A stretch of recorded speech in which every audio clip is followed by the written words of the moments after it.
Supervision and evaluation are very separate. How we supervise adults asks for a very specific set of skills. How is it that when I supervise, I might craft coaching questions that lead teachers to do some deep reflection about their craft? When an administrator goes into a classroom to observe, what do you look for? What's important to note? In what ways might somebody capture the actual learning that's going on in a classroom? What are the students doing? How do you know that they've learned something? That's part of the supervision process. The supervision process includes not just knowing how to observe, but once you have all of these observation notes, what meaning do you make of them? And how do you crystallize that actually into a written document, an informal observation report, a formal observation report? In what ways does a supervisor foster walkthroughs? What do you look for? How do you note that? What kind of feedback do you give?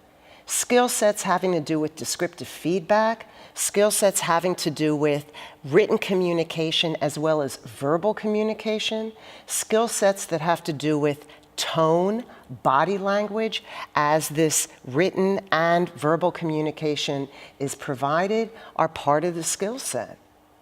Supervision is about fostering growth.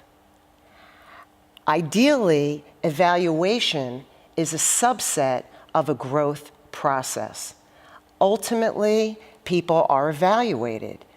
Is your teaching satisfactory, exemplary, good enough? Questions that supervisors and evaluators need to consider seriously is, how much mediocrity are you willing to sit with?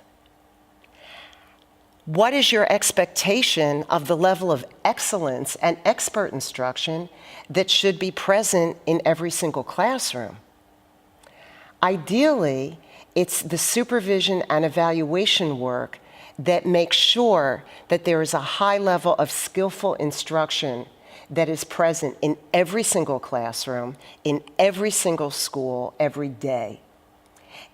If that's not the case, the question remains, in what ways might you support your teachers to learn and grow to become those skillful instructors that you expect to see present in every classroom?